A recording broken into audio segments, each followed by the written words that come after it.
This is a follow-up or part 2 to the video that I did with AMD's GPU Encoder and testing it out with this Cyberpower system and the 6900 XT that's inside it. This video is mostly going to be focusing on using OBS to capture and stream and record games, but if you want to know more about the testing setup and methodologies and results from the drivers themselves, then check out the first video as that explains a lot more. With that said, this video is still going to be focusing on, like I said, OBS and both a recording quality bitrate and a streaming quality bitrate, using a couple of games to see a difference between sort of slower motion and much more fast-paced kind of FPS style gameplay. So without further ado, let's jump into that. Of course, first, if you haven't already, consider subscribing for more videos like this one on a Monday, Wednesday, and Friday basis. So much like the last test, I'm using the 6900 XT and a 2080 Ti. Yes, I would love to have used an RTX 3000 series GPU for the Nvidia side. Ideally, I guess a 3090 to give a more direct comparison to the 6900 XT, but since we're not measuring in-game performance and just looking at the output quality, and since all of the game settings are normalized to each other, that shouldn't be a problem. And as far as I'm aware, the hardware encoder that's on the 2080 Ti is very similar, if not the same, to the one that you would find on an RTX 3000 series GPU. So again, that should be okay. In terms of the testing that I'm doing here, I'm testing at 30 megabits per second at 1080p 60 FPS, as that's a pretty good bitrate for gameplay footage that you're going to record and save to a drive and edit and upload to somewhere like YouTube to give good enough quality but not massive file sizes. And we're going to be testing at 6 megabits per second, which is Twitch's maximum supported bitrate, to give you an idea for what your viewers would see when you're streaming live. I'm also going to be using the two very useful games from the last test, which is Watch Dogs Legion and COD Mono Warfare. So let's take a look at Watch Dogs Legion first, as that gives us a really nice side-by-side to see how both cards, or both encoders, do, starting with 30 megabits per second. I picked Watch Dogs Legion for all of the tests that you've seen both in this video and the sort of part 1 of this, because like I said in the first video, it's a really easy game to have side-by-side comparisons like this thanks to its built-in benchmark. Of course, the benchmark isn't quite realistic to how you would play the game. The camera will have a lot more fast motion in the real game rather than this, but like I said, it gives a really good, easy, direct point-for-point comparison, and what that means is that we can take a still frame and we can zoom in on it and see how they compare. Now this is the 30 megabit per second clip. This is the sort of clip that you would use to edit and upload to YouTube, and the result is plenty fine. I really can't tell much of a difference between the two. There's subtle differences ever so slightly, but I couldn't say that one is any better than the other based on those differences. And so for me, if you're just recording footage, either of these encoders will do a really good job. But at 6 megabits per second, yeah, it's a very different story. The NVIDIA encoder does a much better job here, and while it's nowhere near as good quality as the 30 megabit per second clips you've just seen, there is definitely display artifacting and blockiness in both of these clips. The blockiness that you can see in the AMD one just, well, speaks for itself. Look at the wood panel that's on the floor in the 2080 Ti clip. You can see the wood grain and the markings, the sort of mud that's on it, but on the AMD one, it's just mush. You can't make out that that is a wood grain at all, and when you zoom in, for example, that picture that's on the wall there is much clearer or much crisper in the NVIDIA clip than it is on AMD. Even like the bars for that sort of paneling there is much clearer, much crisper and sharper on the NVIDIA one than it is on AMD, and that's a real shame.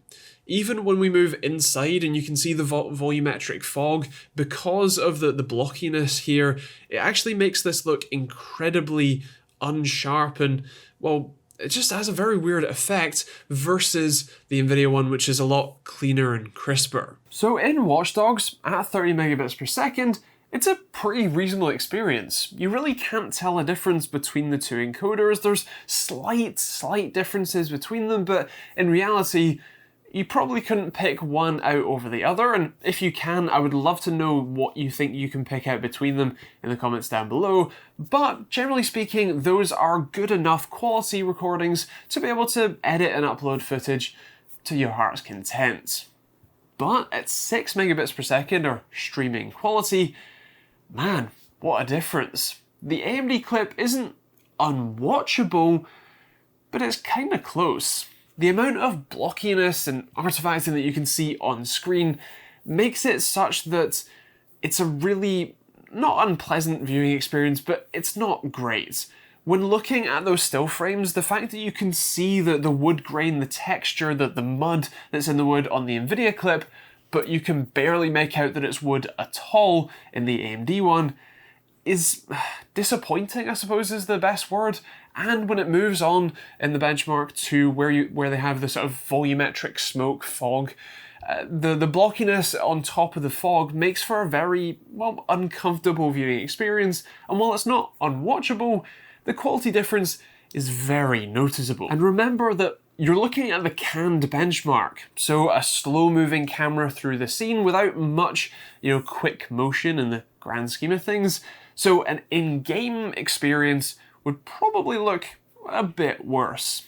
And actually, speaking of in-game experience, let's take a look at COD Mono Warfare 4.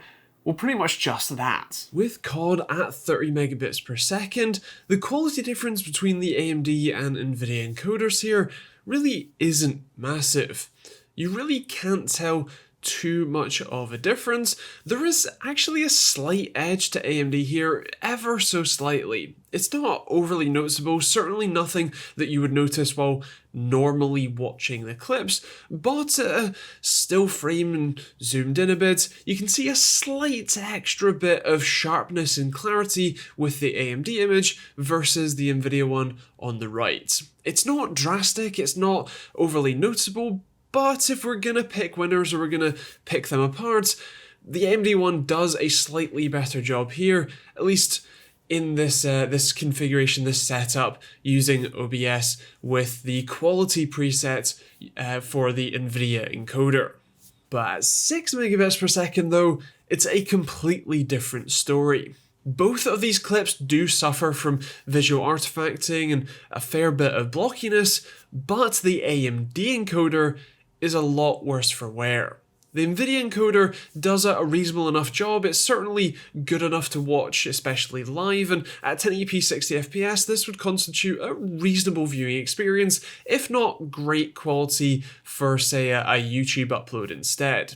The AMD encoder though, yeah, that's not great. As you can see here from the still frame, the amount of blockiness means that you basically can't make out the brick pattern on the wall at all, and you definitely can't make out the pattern of the slabs of the concrete below. In fact, you can barely make out that there's a guy there in his bottom half, and that's a pretty big deal.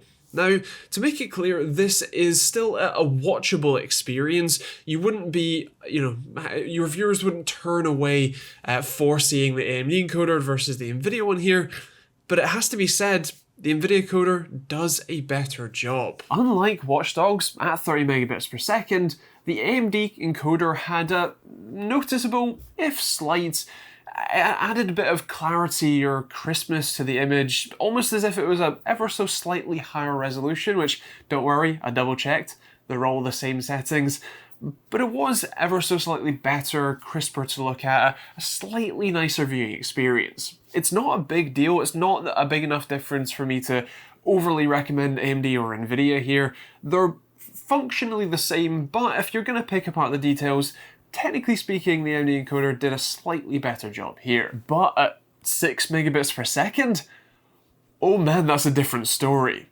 The NVIDIA encoder smashed it by comparison, because the clips that we're getting from the 6900 XT here they weren't horrific, but they were damn well close. It was very difficult to make out pretty much anything in the scene. You couldn't make out the brickwork in buildings that were only a few feet away, and actually in the still frame that you should have seen, there was half a person missing because of how blocky the image was.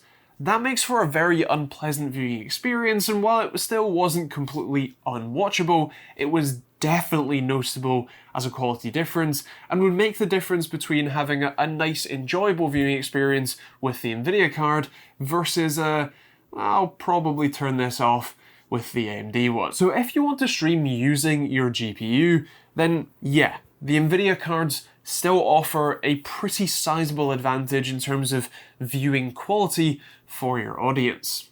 Sure, technically speaking, you should probably be using your CPU to encode those sorts of low bit rates to get the best quality possible. And actually, if you're interested in seeing an up-to-date video on comparing CPU to GPU encoding, especially at those lower bit rates, feel free to let me know in those comments down below and I'll get working on that one as well. But if you're planning on streaming and you can't use your CPU, maybe it's a lower end one, you only have a couple of cores available to you, then yeah, the NVIDIA encoder NVENC is a better choice. If, however, you're recording, then it's kind of up to you.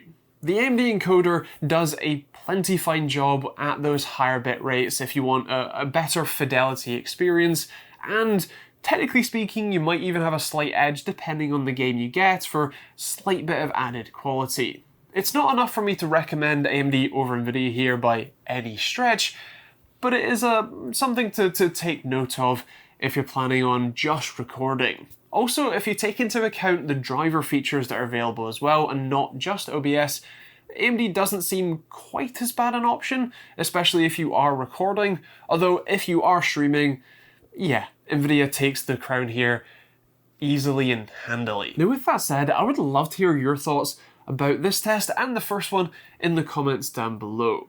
Out of all of the things that you've seen so far, how would you encode your stream? Would you use an AMD GPU to do it? Would you use an NVIDIA one?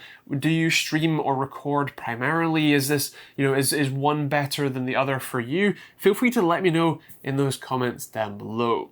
If you're interested in checking out more about this Cyberpower system I've used to test, I did a full video on it that will be linked in the cards or on the end cards as well. And if you want to check out the system itself, that will be linked in the description down below. Otherwise, that is pretty much it for me. There are plenty of links that you can check out in the description if you want to support the channel, including links to all of my PC parts. Those are Amazon affiliate links that will take you to your local Amazon store where you can see pricing when we watch this. And there's a load of other stuff like Overclock UK affiliate links you're buying from there. There's merch or hoodies or t-shirts like this one. This is the subtle stripes design. And a load of other stuff, even Patreon for access to our Moneyman Discord chat, sponsor-free videos, and of course, you get to support me directly as well, and a load of other stuff, so feel free to check them out. Of course, there will be some more videos on the end card you can check out as well, and like I said, let me know if you'd like to see that CPU versus GPU encoding video in those comments as well, and yeah, thanks for watching. If you have any questions, leave those down there too. We'll see you all in the next video.